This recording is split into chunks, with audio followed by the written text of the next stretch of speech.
ورحمة الله وبركاته. بسم الله الرحمن الرحيم.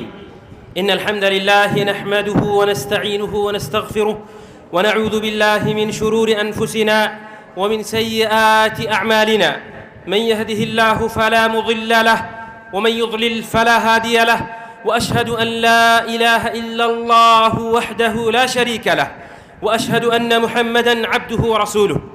يا أيها الذين آمنوا اتقوا الله حق تقاته ولا تموتن إلا وأنتم مسلمون. يا أيها الناس اتقوا ربكم الذي خلقكم من نفس واحدة وخلق منها زوجها وبث منهما رجالا كثيرا ونساء، واتقوا الله الذي تساءلون به والأرحام إن الله كان عليكم رقيبا. يا أيها الذين آمنوا اتقوا الله وقولوا قولا سديدا يصلح لكم أعمالكم ويغفر لكم ذنوبكم، ومن يطع الله ورسوله فقد فاز فوزا عظيما. أما بعد، فإن خير الحديث كتاب الله، وخير الهدي هدي محمد صلى الله عليه وسلم، وشر الأمور محدثاتها، وكل محدثة بدعة، وكل بدعة ضلالة، وكل ضلالة في النار. أما بعد، فقد أرشد الباري في محكم تنزيله، فأعوذ بالله من الشيطان الرجيم. بسم الله الرحمن الرحيم.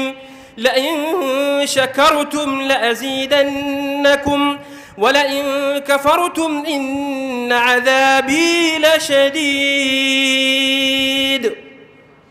رب اشرح لي صدري ويسر لي أمري واحلل عقدة من لساني يفقه قولي رب زدني علما।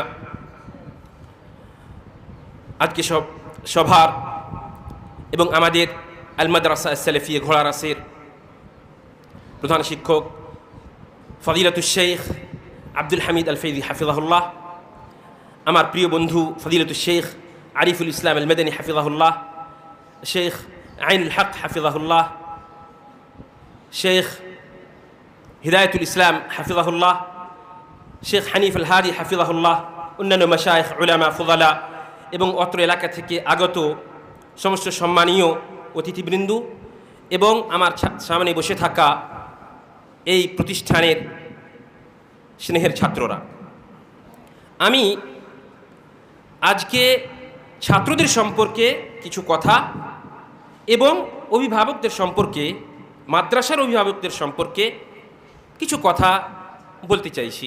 আল্লাহ আমাকে তৌফিক প্রদান করুন, আমিন। সর্বপ্রথম কথা হচ্ছে, যে সমস্ত ছাত্ররা এখানে পড়াশোনা করছে তাদের সকলেরই উদ্দেশ্য বিশাল বড়।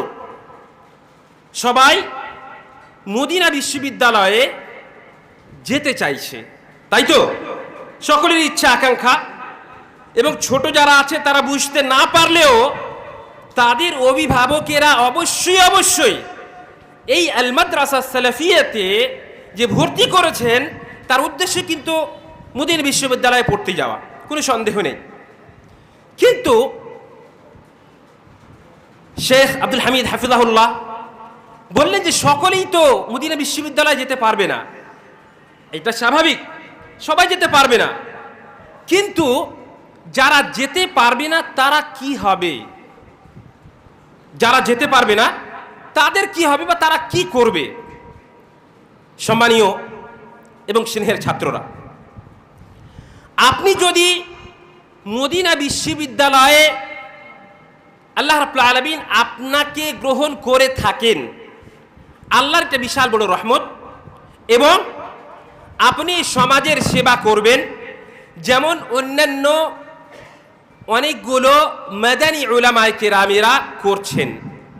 কিন্তু আপনি যদি মনে করে নেন আল্লাহ হয়তো কাউরির ভাগ্যে লিখে রাখেননি, তারা কি হবে? তারা শেখ আব্দুল হামিদ ফৈজি হাফিজাহুল্লাহ তাদেরকে হতে হবে। তারা এখানে শেখ আইনুল হক আমাদের সামনে যারা বসে আছেন, এদেরই শুধুমাত্র আমি ইনাদের সঙ্গে আপনাদেরকে আমি ইনাদের মতো হতে বলবো, যে ইনাদের মতো হতে হবে। শেখ হিদায়াতুল ইসলাম হাফিজাহুল্লাহ আছেন, তার মতো হতে হবে। আপনারা বলেন তো, আমাদের ভারতবর্ষের মাটিতে একটা সময় ছিল, বলা হয়েছে লাউলা উলামাউল হিন্দ লাযাহাবাল ইসলাম। একটা সময় ছিল, এর মানে হচ্ছে ভারতবর্ষের উলামায়ে কেরামেরা যদি না থাকতেন তাহলে ইসলামের অনেকটা অংশ হয়তো মুছে যেত। কেন এটা কথা বলা হয়েছে? কারণটা হচ্ছে, একটা সময় ছিল যখন সৌদি আরবে মানুষেরা পড়তে যেত না। সৌদি আরবের লোকেরা ভারতবর্ষের উলামায়ে কিরামদের কাছে শিক্ষা অর্জন করার জন্য, হাদিস শিখার জন্য এখানে আসতো। সেই উলামায়ে কিরাম আমাদের ছাত্রদের তৈরি হতে হবে। সুতরাং আমি যোগ্য আলেম হওয়ার জন্য যে সমস্ত প্রয়োজন আছে, কয়েকটা কথা আপনাদের সামনে তুলে ধরি। এক নম্বর কথা হচ্ছে, আপনাকে সব সময় মনকে উদার রাখতে হবে, বড় রাখতে হবে। ইচ্ছা আকাঙ্ক্ষা, আপনার উদ্দেশ্য বিশাল বড় রাখতে হবে। আমাকে মদিনা বিশ্ববিদ্যালয়ে পড়তে হবে, আমি ওখানে ভর্তি হব ইনশাআল্লাহ, এই উদ্দেশ্য নিয়ে আপনাকে পড়তে হবে। তাহলে আপনার ভিতরে পড়ার চেষ্টা করার ইচ্ছা জাগবে। আর যদি আপনি মনে করেন যে আমি সাধারণ মসজিদের ইমাম হব, তাহলে সেই মতো আপনি মেহনত করবেন, চেষ্টা করবেন। সুতরাং আমাদের মনোবল সব সময় অনেক উঁচা হতে হবে। আমাকে মদিনা বিশ্ববিদ্যালয়, সৌদি আরব বিশ্ববিদ্যালয়, আমাকে বড় আলিম হতে হবে, আমি পিএইচডি করব এবং আমি যোগ্য আলিম হব, সমাজের খিদমত করব, এইরকম আপনাকে চিন্তাধারা আপনার ভিতরে রাখতে হবে। তার জন্য কি করতে হবে? সর্বপ্রথম যেটা কাজ করতে হবে সেটা হচ্ছে, নিজের বই যে সমস্ত আছে, ভালো করে শুনে রাখুন যোগ্য আলিম হওয়ার পয়েন্টস। আপনাকে নিচের ক্লাস, ইবতিদাইয়াতে যে ক্লাসে আপনি পড়ছেন অথবা মুতাওয়াসসিতাতে উঠে গেছেন, আপনাকে সমস্ত ফান্নের, মুস্তালাহুল হাদিস হোক, নাহু হোক, সরফ হোক, ফিকহ হোক, উসুলে ফিকহ হোক, যতগুলো ফান আছে এই ফান্নের একটা একটা ছোট্ট বই মুখস্থ করতে হবে আপনাকে। আমি আপনাকে হাদিসের জন্য সহিহ বুখারী, সহিহ মুসলিম এটা মুখস্থ করতে বলছি না, কিন্তু কমপক্ষে আপনাকে উমদাতুল আহকাম, আল আরবাউন আন-নবওয়িয়া, বুলুগুল মারাম, এই সমস্ত বই অথবা যে কোনো একটা বই অবশ্যই আপনাকে মুখস্থ করতে হবে। তেমনইভাবে যদি সম্ভব হয়, ছাত্ররা ভালো করে শুনে রাখুন, যদি সম্ভব হয় তাহলে উসুলে ফিকহ, নাহু, তারপরে উসুলে হাদিস, এই যে বিষয়গুলো আছে এর আপনার মুতুন পাওয়া যায়, মুতুন অথবা আল আবিয়াত, যেটাকে শের অথবা কবিতা বলা হয় বাংলাতে, এগুলো পাওয়া যায়। যেহেতু কবিতা মুখস্থ করা একটা ইন্টারেস্টেড কাজ, মানে কবিতা মুখস্থ করতে ভালো লাগে, তো এই বইগুলোকে, ছোট ছোট যে বইগুলো আছে এগুলোকে অবশ্যই মুখস্থ করতে হবে। নিচে যে সমস্ত ছাত্ররা ছোট ছোট বই মুখস্থ করে রাখবে, পরবর্তীতে গিয়ে সেই ভালো ছাত্র হতে পারবে এবং সমস্ত সাবজেক্টকে সম্পূর্ণরূপে সে বুঝতে পারবে ইনশাআল্লাহ তাআলা। এই জন্য আমি ওসিয়ত করব যে আপনারা নিচের যে বইগুলো আছে সেগুলোকে অবশ্যই একটা বই আপনি হিদায়াতুন নাহু মুখস্থ করেন। আমি আলহামদুলিল্লাহ হিদায়াতুন নাহু মুখস্থ করে রেখেছি। একটা ফানের অনেকগুলো বই আল্লাহর রহমতে মুখস্থ করেছি আলহামদুলিল্লাহ, যদি বলার বিষয় না এটা, কিন্তু আপনি মুখস্থ করেন, হিদায়াতুন নাহু মুখস্থ করেন, কিতাবুন নাহু মুখস্থ করেন, না হলে কিতাবুস সরফ মুখস্থ করেন, অথবা ছোট ছোট যে বইগুলো আছে এগুলোকে মুখস্থ করেন। মুখস্থ করলে আপনি আগে বাড়তে পারবেন, না হলে পারবেন না। তারপরে সর্বপ্রথমে আপনি যদি মুহাদ্দিসিনদের ইতিহাস পড়েন, তারিখ পড়েন, তাহলে দেখতে পাবেন আমাদের যে সমস্ত মুহাদ্দিসিন, মুফাসসিরিনের আগে পার হয়েছেন সকলেই কিন্তু কোরআনের হাফেজ ছিলেন। এখানে যারা উলামায়ে কেরামেরা আছেন, যারা হাফেজ নয়, কোরআনের যারা হাফেজ নয়, তাদেরকে জিজ্ঞেস করেন যে বক্তব্য পরিবেশন করার সময় কতটা সমস্যা হয়। আর কোরআনের যারা হাফেজ তাদের জন্য বক্তব্য পরিবেশন করা অথবা দাওয়াতি ক্ষেত্রে কত সহজ হয় সেটা যারা হাফিজ তারাই মূল্যায়ন করতে পারবে বা তারাই বলতে পারবে। এই জন্য আমাদের সকলকে যতদূর সম্ভব কোরআনকে অবশ্যই অবশ্যই মুখস্থ করতে হবে, তারপরে অন্যান্য যে সমস্ত উলুম আছে সেগুলোকে মুখস্থ করেন। আর এর ক্ষেত্রে অত্যন্ত দুঃখের সহিত আমি বলতে বাধ্য যে আমাদের পশ্চিম বাংলার মাটিতে বিশেষ করে যে সমস্ত প্রতিষ্ঠান আছে এই প্রতিষ্ঠানগুলোতে ফারাগাত করার পরে যখন কোনো ইমাম সাহেব নামাজ পড়ার জন্য আগে যায়, সামনে যায়, আর পিছনে যোগ্য হাফিজ বা যোগ্য আলিম যদি কেউ থাকে তো মনে মনে ভাবে যে হাই কখন সে নামাজটা শেষ করবে। কোরআন এমনভাবে পড়ে, সূরাতুল ফাতিহা থেকে নিয়ে অন্যান্য সমস্ত সূরা এমনভাবে পড়ে যে মনে মনে ভাবতে হয় যে কখন নামাজটা শেষ করবে বা কেন এই ইমাম হয়ে গিয়েছে, এই রকম আমাদের মনে হয়। কিন্তু আপনাকে আল্লাহ তাআলা লক্ষ লক্ষ ছাত্রদের মধ্যে থেকে আপনাকে আল মাদ্রাসা সালাফিয়া ঘোড়ার আছে বেছে নিয়েছেন। আল্লাহ তাআলা আপনাকে ভালোবাসেন, তার জন্যই যোগ্য উলামায়ে কেরাম, যোগ্য হুফাজে কেরাম তাদের মাধ্যমে আপনাকে আল্লাহ তাআলা সুযোগ প্রদান করেছেন। এই সুবর্ণ সুযোগকে আপনাকে কাজে লাগাতে হবে এবং কোরআনকে মুখস্থ করতে হবে। একটা আপনাকে আমি কথা বলি, কোরআনের মধ্যে একটা আয়াত আছে, রব্বি ইন্নাহুন্না আগলালনা কাসীরাম মিনান নাস ফামান তাবিআনি ফাইন্নাহু মিন্নি ওয়ামান আসানি ফাইন্নাকা গফুরুর রহিম। এটা একটা আয়াত। এই আয়াতটা পড়তে গিয়ে দেখেন উলামায়ে কেরামেরা, একদিন আমি মুর্শিদাবাদে একটা মসজিদে নামাজ পড়লাম, তো এই আয়াতটা পড়তে পড়তে ইমাম সাহেব উনিও কিন্তু হাফিজ, উনিও আলিম, উনি কোথায় ওয়াক্ফ করছেন জানেন? দেখেন কোরআনকে শিখা বা তার মানা বুঝা কত গুরুত্বপূর্ণ। উনি বলছেন রব্বি ইন্নাহুন্না আগলালনা কাসীরাম মিনান নাস ফামান তাবিআনি ফাইন্নাহু মিন্নি ওয়ামান আসানি ফাইন্নাকা গফুরুর রহিম। মানাটা পরিবর্তন হয়ে গেল, আয়াতটা ওটাই, ওয়াক্ফ পরিবর্তন হওয়ার কারণে মানাটা পরিবর্তন হয়ে গেল। রব্বি ইন্নাহুন্না আগলালনা কাসীরাম মিনান নাস ফামান তাবিআনি ফাইন্নাহু মিন্নি, যে আমার অনুসরণ করবে সে আমার মধ্যে, ওয়ামান আসানি ফাইন্নাকা গফুরুর রহিম, এটা হওয়া দরকার ছিল। এবং যে আমার অস্বীকার করবে, নাফরমানি করবে, তো আল্লাহ তাআলা গফুরুর রহিম। কিন্তু এখানে কি বলছে? ফামান তাবিআনি ফাইন্নাহু মিন্নি ওয়ামান আসানি। কি হলো? যে আমার অনুসরণ করবে এবং যে আমার কুফরি করবে, নাফরমানি করবে, সেও আমার মধ্যে হয়ে গেল। বুঝতে পারছেন? কোরআনের মধ্যে ওয়াকফের বিষয়টা এবং কোরআনকে বুঝে পড়াটা কত গুরুত্বপূর্ণ বিষয়, যে আপনার ওয়াকফের কারণে শুধুমাত্র সমস্ত কিছু ঠিক আছে, কিন্তু ওয়াকফ কোথায় দাঁড়াতে হবে, কোথায় মিলিয়ে পড়তে হবে, এই বিষয়টা শুধুমাত্র না জানার কারণে কোরআনের অনেকটা মানা পরিবর্তন হয়ে যায়।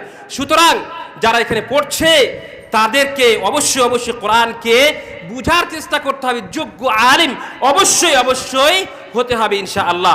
এবং আমাদের প্রথমেই যেটা বললাম, আমাদের চিন্তাধারা, আমাদের লক্ষ্য উদ্দেশ্য বিশাল বড় হতে হবে, তবেই আমাদের ভিতরে পড়াশোনা করার চাহিদা এবং ইচ্ছা জাগবে ইনশাআল্লাহ তাআলা।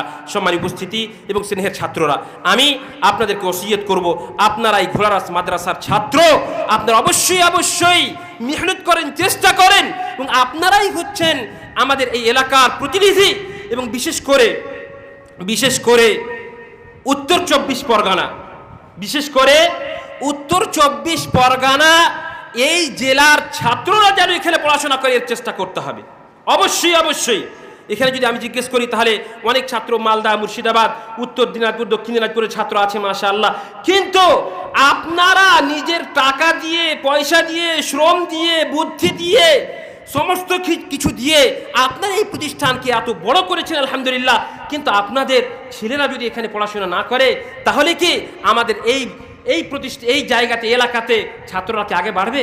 এখান থেকে শিরক এবং বিদআতকে কিভাবে আমরা মুক্ত করব?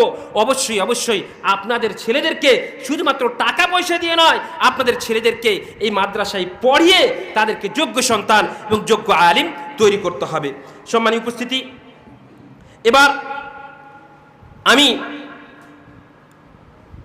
এই প্রতিষ্ঠানকে চালাতে গিয়ে যে সমস্ত লোকেরা সহযোগিতা করেন, এই মাদ্রাসার কমিটি এবং উত্তর 24 পরগনার যতগুলো জায়গা থেকে, এলাকা থেকে বা সমাজ থেকে আপনারা এসেছেন, আমি সকলেরই কৃতজ্ঞতা জ্ঞাপন করব। এই যে এত বড় সফলতা, এটা একমাত্র আল্লাহর রহমত, আপনাদের দোয়া, আপনাদের সার্বিক সহযোগিতার মাধ্যমে হয়েছে। আমি কিছু নই, আমার কোনো কিছু নেই এর ভিতরে। আমি আব্দুল হামিদ ভাইকে একাধিকবার মানা করেছি, আমার নাম নেবেন না, আমার নাম দিবেন না, মানা করেছি।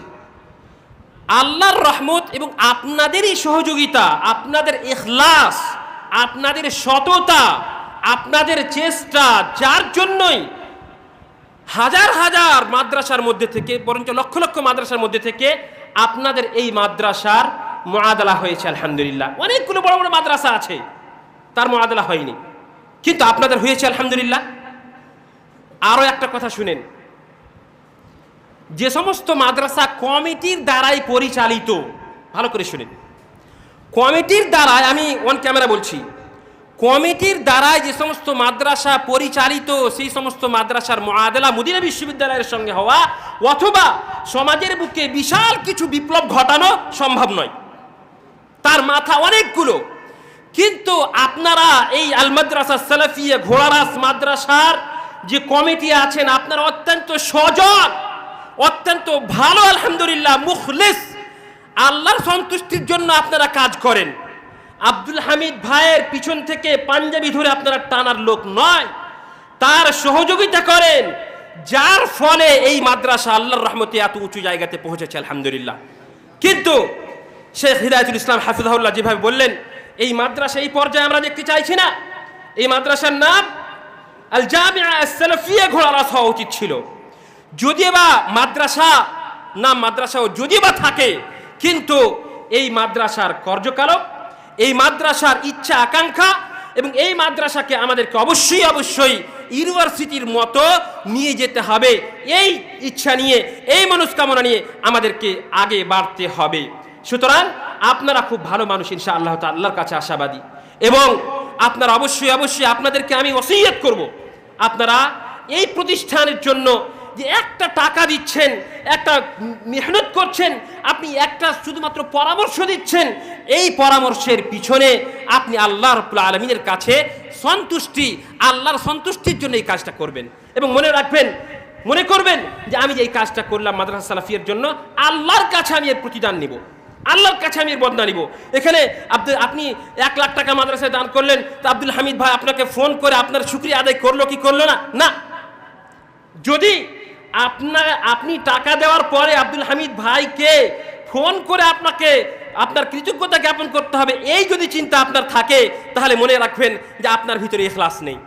আপনি আল্লাহর সন্তুষ্টির জন্য টাকা দেননি, আল্লাহর সন্তুষ্টির জন্য সবজি পাঠাননি, আল্লাহর সন্তুষ্টির জন্য চাল পাঠাননি, আল্লাহর সন্তুষ্টির জন্য আপনি কড়াই ধরেননি, যেটা আপনি ছাদ করার জন্য অথবা সিমেন্ট বালি যেগুলো আপনারা দান করছেন, এগুলো আপনারা করেননি। সুতরাং যদি নাম নিয়ে থাকেন তাহলে ভালো, আলহামদুলিল্লাহ।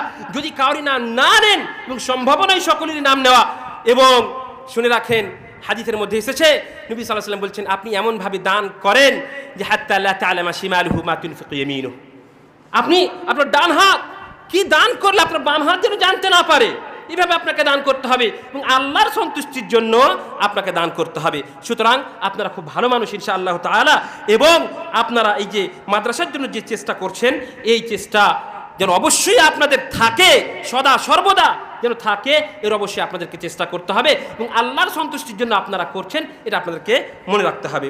এই মর্মে আমি আপনাদের সকলেরই শুকরিয়া আদায় করছি, অন্তরস্থল থেকে আপনাদের কৃতজ্ঞতা জ্ঞাপন করছি, এবং আপনাদের জন্য দোয়া করছি আল্লাহ রাব্বুল আলামিন আপনাদেরকে ভালো রাখুন, সুস্থ রাখুন, নেক জীবন প্রদান করুন, মাদ্রাসার জন্য যে শ্রম দিচ্ছেন এগুলোকে কবুল করুন, আরও বেশি বেশি করে মাদ্রাসার সহযোগিতা করার তৌফিক প্রদান করুন, আমিন। সম্মানিত উপস্থিতি, আল্লাহ রাব্বুল আলামিন বলছেন, লা ইন শাকারতুম লা আযীদান্নাকুম, আল্লাহর শুকরিয়া আদায় করলে আল্লাহ রাব্বুল আলামিন আরও বেশি তার প্রতিদান এবং তার নিয়ামত আমাদেরকে দিবেন, কোনো সন্দেহ নেই। রাসূলুল্লাহ সাল্লাল্লাহু আলাইহি ওয়াসাল্লাম বলছেন, মাল্লাম ইয়াশকুরিন নাস লাম ইয়াশকুরিল্লাহ, যে মানুষের শুকরিয়া আদায় করবে না, আল্লাহ রাব্বুল আলামিনের শুকরিয়া আদায় করতে পারবে না। আমি আপনাদের শুকরিয়া আদায় করলাম। তারপরে আমি ফজিলাতুল শেখ আব্দুল হামিদ আল ফৈজি হাফিজাহুল্লাহ, যিনার এই আপ্রাণ চেষ্টা, দিবারাত্রির মেহনত, সারাদিন সারা রাত কোথায় কোথায় উনি যাচ্ছেন, কত চেষ্টা করছেন, রাত্রের ঘুম নেই, রাত্রি 12টা 1টা 2টা পর্যন্ত যদি ফোন করা যায়, SMS করা যায়, তার উত্তর পাওয়া যায় আলহামদুলিল্লাহ। এই যে মেহনত উনি করছেন, তার ফল আমরা কেউ দিতে পারবো না। আল্লাহ রাব্বুল আলামিন ওনার এই চেষ্টাকে কবুল করুন, ওনাকে আল্লাহ তাআলা দীর্ঘজীবী করুন, মাদ্রাসার জন্য ওনাকে আল্লাহ তাআলা নিয়ামত বানিয়ে দিন, আমিন। তারপরে আমি আমার প্রিয় বন্ধু ফজিলাতুল শেখ আরিফুল ইসলাম আল মাদানী হাফিজাহুল্লাহ, ওনারও শুকরিয়া আদায় করব। উনি যদি আমাকে না বলতেন তাহলে হয়তো এই প্রতিষ্ঠানের মুআদালা হতো কিনা আল্লাহ জানে, যেহেতু আমি জানতাম না এই মাদ্রাসাকে, আমি জানতাম না, আমি আর সেই দিকে যাচ্ছি না।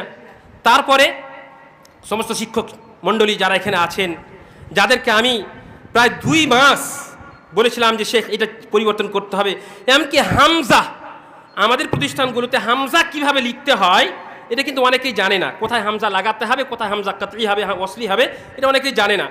হামজার ভুল পর্যন্ত আমি মাশায়েখদেরকে পাঠিয়েছি এবং সেটাকে ওনারা ঠিকঠাক করে পাঠিয়েছিলেন আলহামদুলিল্লাহ। তারপরে এই মাদ্রাসার সফলতার পিছনে যে বিশাল বড় ব্যক্তিত্ব, যার শুকরিয়া যদি আদায় না করা যায় তাহলে আমি হয়তো নাফরমান হব।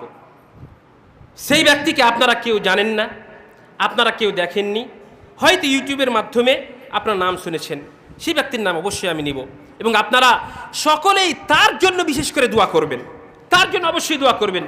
তিনি হচ্ছেন ফজিলাতুদ দুক্তুর রাবিহ বিন আব্দুল্লাহ আল আউফি, জিনার কারণেই যিনি আমাকে বলেছিলেন এই মাদ্রাসা মুআদালা হওয়ার পরে যে তাইবতু লিআজলিকা কাসীরান, আল মাশায়েখ মা কানু ইরিদুন আত-তাওকী আলা হাযিহিল মাদ্রাসা, যিনি বলেছিলেন যে তোমার এই মাদ্রাসার মুআদালা করার জন্য আমার ঘাম বেরিয়ে গেছে। মাশায়েখ এই মাদ্রাসার যে ফাইলটা ছিল, মুআদালার যে কাগজটা হয়, সার্টিফিকেটটা হয়, সেখানে কেউ সিগনেচার করতে চাইছিলেন না, কিন্তু আমি বললাম যে না, আব্দুর রহমান আদিল পক্ষ থেকে আছে, সুতরাং করতে হবে। এখন পর্যন্ত আলহামদুলিল্লাহ সেই শেখের সহানুভূতি, তার সহযোগিতা আমাদের সাথে আছে আলহামদুলিল্লাহ। এবং মাশায়েখ উমরা করতে গিয়েছিলেন, তো সেই সময় অবশ্যই তারা শুনেছেন, তাদের মুখ থেকে শুনে নেবেন যে এই মাদ্রাসার জন্য তিনি কি করেছেন এবং কিভাবে কতটা এই মাদ্রাসাকে ভালোবাসেন, তিনারা বেশি ভালো বলতে পারবেন ইনশাআল্লাহ। তো আমি সেই ডক্টর রাবিহ বিন আব্দুল্লাহ আল আউফি হাফিজাহুল্লাহ, ওনার জন্য দোয়া করব।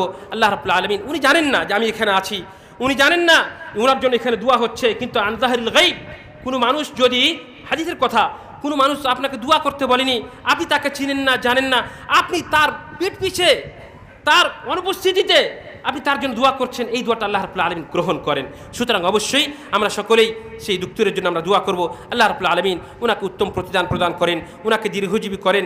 এবং এই যে কাজ, এই মাদ্রাসা এবং অন্যান্য যে সমস্ত প্রতিষ্ঠান, বিশ্বের অনেকগুলো শত শত মাদ্রাসার মুআদালা হচ্ছে এবং হয়েছে ওনার মাধ্যমে আলহামদুলিল্লাহ, সমস্ত মাদ্রাসাকে ওনার জন্য সাদাকায়ে জারিয়া বানিয়ে দিন। আল্লাহ রাব্বুল আলামিন ওনাকে সুস্থ রাখুন, ওনার ছেলেপিলেকে ভালো রাখুন এবং ওনাকে আরও বেশি সমাজের, জাতির কল্যাণের জন্য খিদমত করার তৌফিক প্রদান করুন।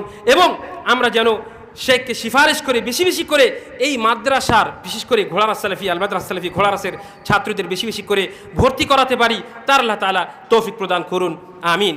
আবার আমি পরিশেষে আল্লাহ রাব্বুল আলামিনের শুকরিয়া আদায় করব এবং শেখ আব্দুল হামিদ ফৈজি হাফিজাহুল্লাহ এবং সমস্ত সম্মানীয় সমাজ থেকে আগত সমস্ত সম্মানীয় ব্যক্তিবর্গের এবং সমস্ত মাশায়েখ, উলামা, ফুদালা এবং সর্বশেষে সমস্ত ছাত্রবৃন্দর আমি শুকরিয়া আদায় করব এবং সকলেরই দুনিয়া ও আখিরাতের সফলতার কামনা করে আজকে আমার বক্তব্য ইতি করছি। وآخر دعوانا الحمد لله رب العالمين وصلى الله وسلم على نبينا محمد والسلام عليكم ورحمة الله وبركاته.